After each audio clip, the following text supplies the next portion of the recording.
Hello fantasy managers, today we've got the players to avoid for matchday 1 of the Euro Fantasy. In this video we're going to take a look at 5 players which may be worthwhile leaving out of the starting squads that do have a fairly high ownership currently because they don't offer much attacking potential or they're just not great value. So before we get into the video, don't forget to like and subscribe to show support for the channel and share this video with your friends if you guys are enjoying this type of content. And with that being said, let's get into the video. So taking a look at the first player to avoid, it is Frenkie De Jong. De Jong is coming in at £7 million and has a 13% ownership, which is fairly high as this does make him the 10th highest owned midfielder. De Jong has a very promising group as he plays for a Netherlands side which does face Ukraine, Austria and North Macedonia as their opponents, which you would expect them to dominate. Despite this though, Frenkie played 3 matches in the World Cup qualifiers and didn't return a single goal or assist and didn't even register a shot throughout the tournament. Despite this though, he did string together 7 key passes, which is fairly impressive, but you need to be providing those returns if you want to be a good fantasy asset, which obviously Frenkie is not. Also in the La Liga season this year, Frenkie played 37 matches for just 3 goals and 4 assists, and only registered 1 shot every 2 games, which is just not offering enough attacking potential for that price range. And just considering at around that £7 million price range for midfielders, there is the likes of Mason Mount, Ferran Torres or Federico Chiesa, which could all be better options as they do offer more attacking potential. So I just think if you are part of those 13% of managers that do currently own De Jong, it could be worthwhile moving him on to another midfielder around his price point as he really lacks attacking threat. So now moving on to the second player on the list, it is Joshua Kimmich. Kimmich is coming in at £6 million with a fairly high 21% ownership, which does make him the 5th highest owned midfielder in the game.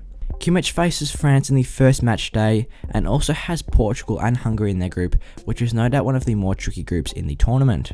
Obviously France being quite a solid defensive side, you wouldn't be looking to get in too many Germany assets for the first match day. Also, looking at Kimmich's performances throughout the World Cup qualifiers, he played 3 games and couldn't return a single goal or assist. When he is playing for Germany, he does occupy that more central defensive midfield position, which obviously means he isn't getting as far forward in those attacks. This is shown by his shots per 90 at just 2 per game, and also he could only manage 3 key passes across his 3 games for Germany. So obviously if you are paying £6 million for a midfielder, you would want them to be more attacking than Kimmich is, as in terms of CDM positioning they aren't the best for fantasy assets. So overall I would say Kimmich is in a similar boat to Frenkie De Jong, as he is occupying a more defensive position for his nation and is therefore not offering that much attacking potential.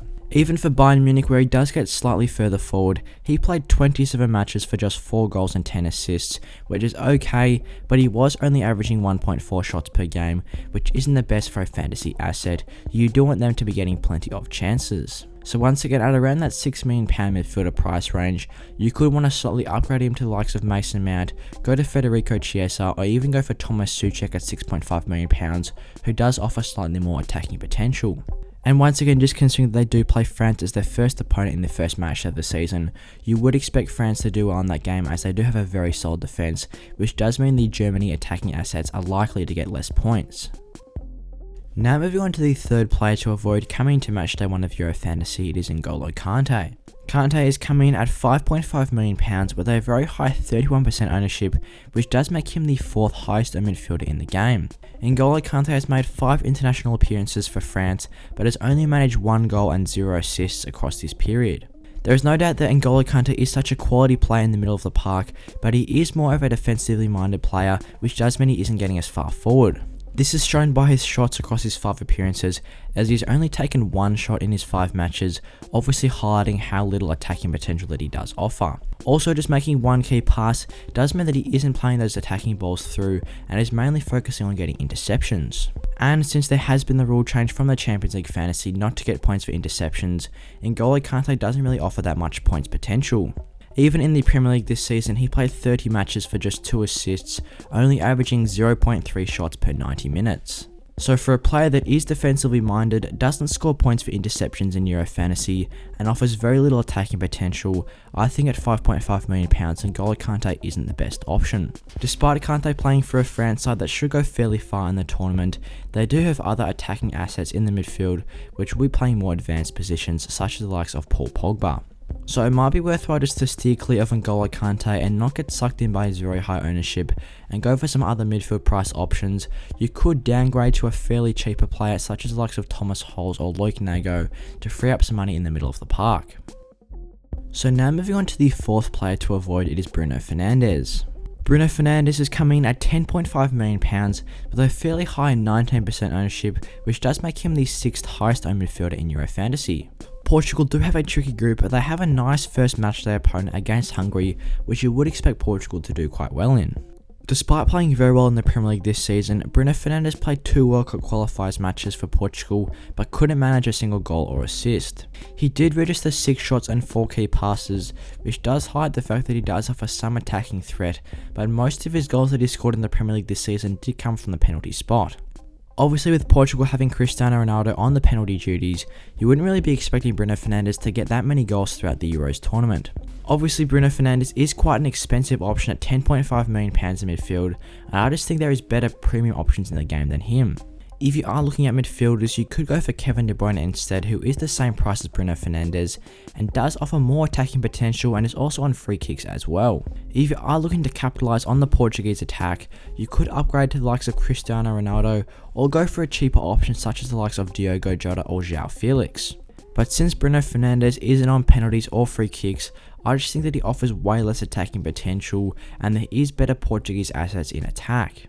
Also, outside of the first match day of the tournament, Portugal do have a fairly difficult group as well, in which they face France and Germany as their final 2 opponents in the group stage. And now moving on to the 5th and final player on the list is David Alaba. Alaba is coming in at £5.5 million and has a very high 13% ownership, which does make him the 11th highest owned midfielder. He is playing for an Austrian side which does have a very promising first match day, in which they do face North Macedonia. After this, they have a fairly promising group as they face Netherlands and Ukraine as the final 2 opponents of the group stage. But throughout his 3 World Cup qualifiers appearances, David Alaba could only manage 1 assist and 0 goals as he only registered 1 shot per 90 minutes. Also, David Alaba was playing at left back for a couple of games in his appearances for Austria, despite being listed as a midfielder. If he was listed as a defender, then he would be a better asset, but since he is listed as a midfielder, he doesn't cash in on those clean sheet points despite playing in a more defensive position. He did play midfield for one of their matches though, and he did string together 8 key passes, which is fairly impressive. But just considering that he's playing for an Austrian side which doesn't offer much attacking potential, and he is getting a fair bit of defensive time, it could be worthwhile steering clear of David Alaba, as I doubt he'll be getting that many attacking returns. I can see why it is tempting to have him in the squad for the first game because they do face North Macedonia, and there isn't that many good midfield options around his £5.5 million price tag. But if you do have David Alaba in the team, it could be worthwhile downgrading him to the likes of Loic Nago or Thomas Holes, or upgrading him to a £6 million to £7 million midfielder. So that's what we've got for today for the plays to avoid of matchday 1 for Euro Fantasy. I hope you guys enjoyed the video. If you did, give it a like and subscribe to show support for the channel. And once again, share this video with your friends if you guys are enjoying this type of content. And also leave a comment what you thought of these options and would you add in any other plays that you think could be worthwhile avoiding. With that being said, I'll see you guys in the next one.